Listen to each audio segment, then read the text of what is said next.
Donc pour terminer, le graphite. Donc le graphite, c'est du carbone pur également, comme le diamant. La seule différence, c'est que le graphite cristallise dans une structure qui est différente du diamant. Mais pourtant, le graphite, c'est du carbone pur, exactement comme le diamant. Donc le graphite va cristalliser suivant des plans d'hexagone non centrés qui sont décalés d'une arête A. Alors, la maille du graphite va ressembler à ça. Donc, ce sont des atomes de carbone qui sont des plans d'hexagone, pardon, non centrés. Donc ici, en trait plein, j'ai un pavage qui est constitué de plans d'hexagone non centrés. Donc ça veut dire que j'ai des atomes de carbone qui forment des hexagones, mais je n'ai rien au centre.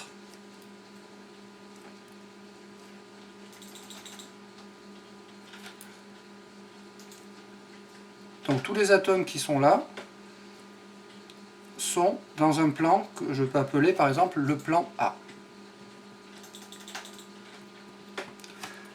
Et ensuite, le plan qui est en dessous, je vais avoir un plan d'hexagone qui va être décalé d'une arête petit a.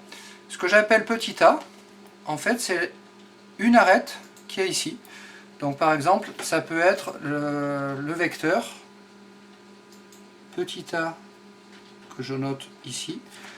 Et donc chaque atome du plan A va avoir son image dans le plan qui est en dessous, décalé d'une arête A.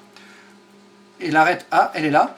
Donc ces hexagones sont obtenus par superposition, par assemblage de triangles équilatéraux. Donc l'image de celui-là, je vais la retrouver ici, puisque là j'ai petit a. L'image de celui-là, je vais le retrouver là. L'image de lui, je vais le retrouver là. L'image de lui, je vais le retrouver là. L'image de lui, je vais le retrouver là. L'image de lui, je vais le retrouver là. Et l'image de lui, je vais le retrouver là. Et je vais considérer ce dessin-là. Donc la maille qui est ici. C'est cette maille-là que je vais utiliser pour dessiner le graphite à côté, la maille du graphite. Donc on a un plan d'hexagone non centré. Plan d'hexagone non centré, ça veut dire que je vais avoir des atomes au sommet de l'hexagone, mais je n'ai rien au centre.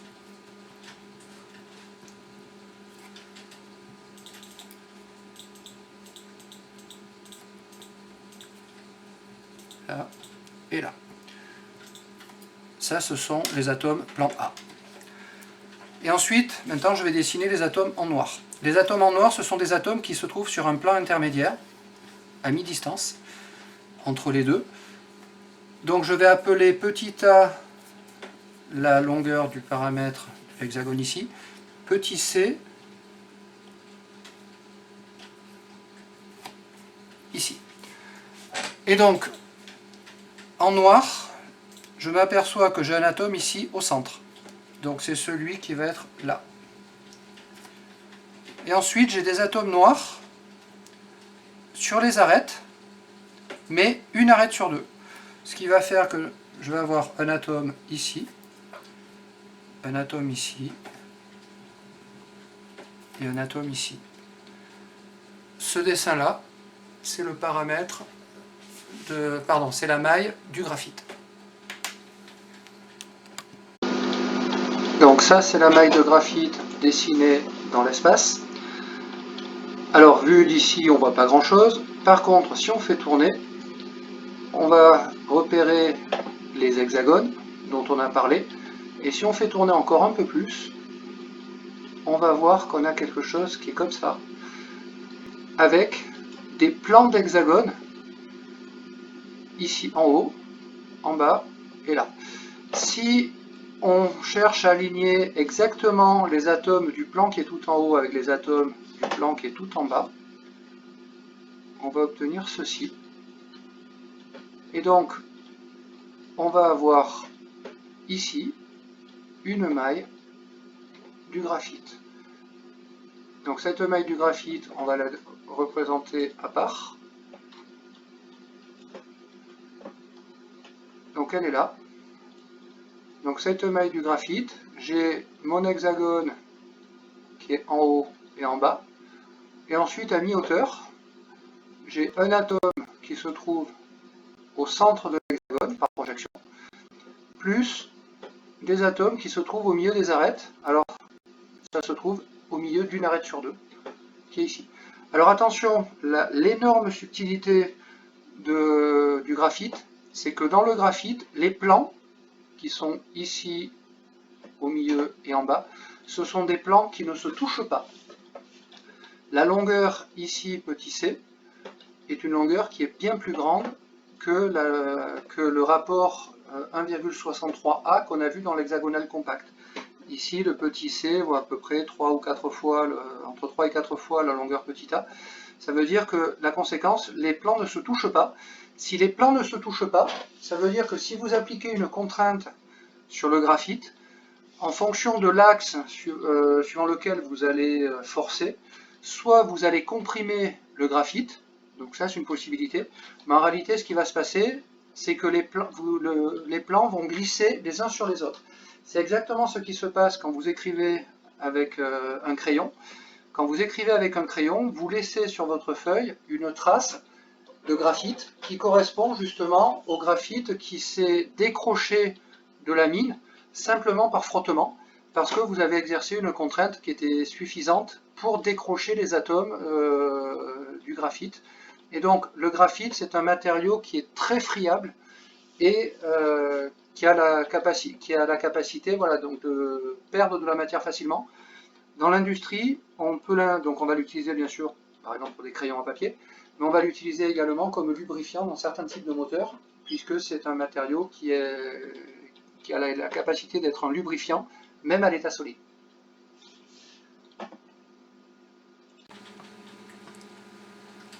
Le nombre d'atomes par maille.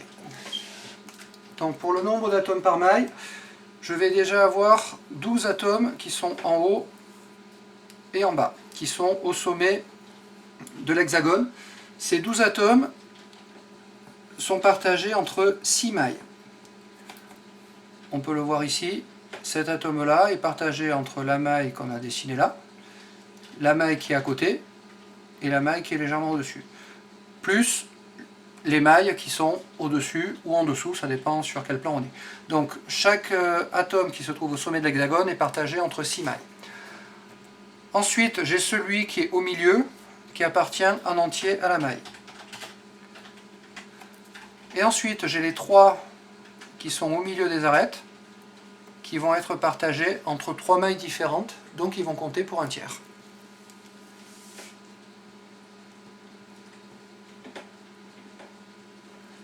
Ce qui fait qu'à l'arrivée, j'ai 4 atomes par maille.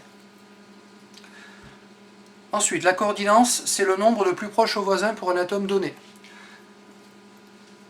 L'atome sur lequel il est le plus simple de raisonner, c'est l'atome qui est par exemple au milieu de la maille.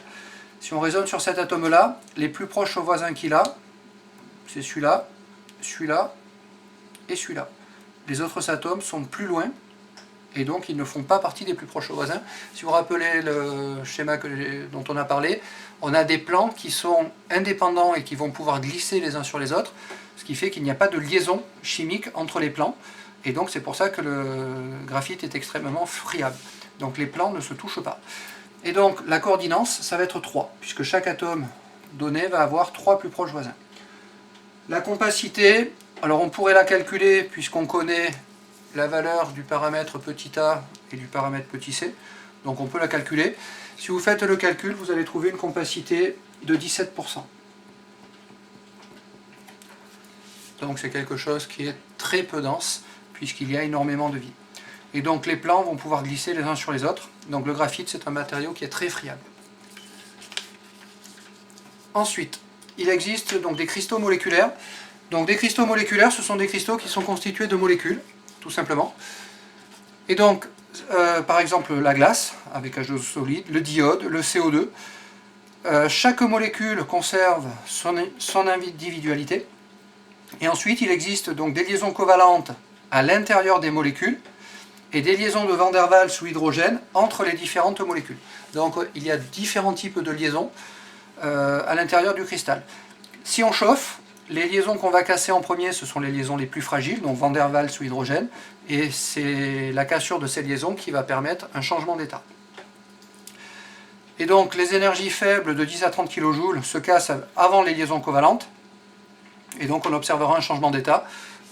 Donc ici, si on parle des cristaux, ça sera un changement d'état du solide au liquide.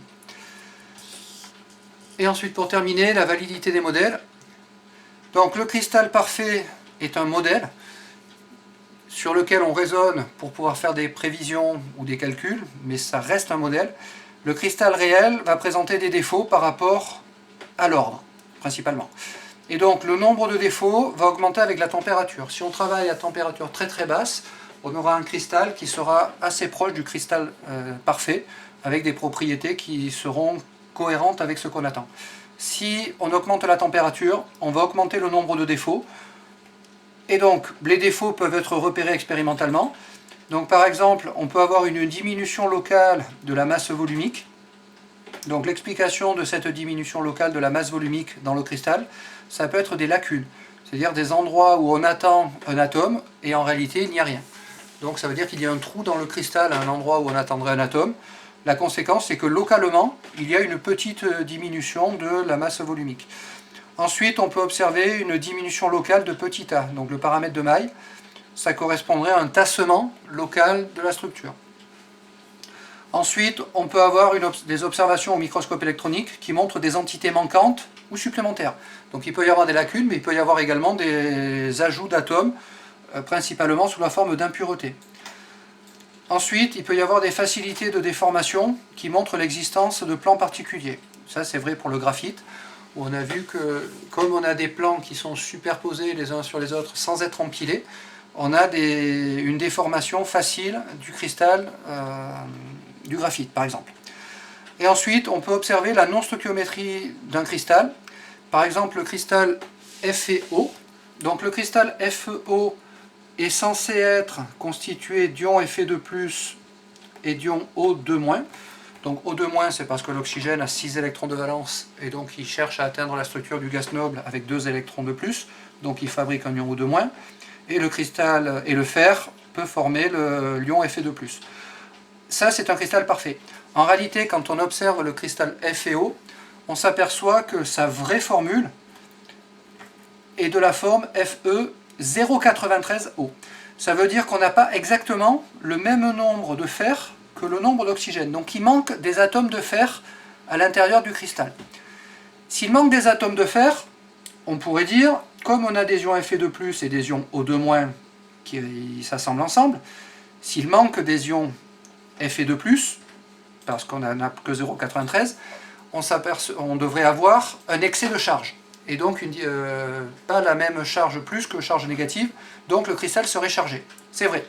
Sauf qu'en réalité, ce 0,93 va s'expliquer parce qu'on va avoir certains ions Fe2+, qui vont se transformer et qui vont devenir des ions Fe3+.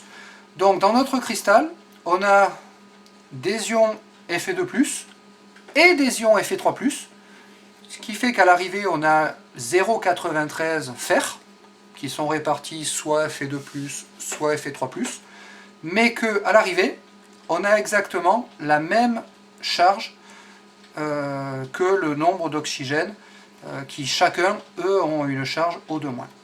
Et donc, ce sont des modèles sur lesquels on travaille, mais si on commence à raisonner sur le cristal réel, on peut tomber sur des anomalies.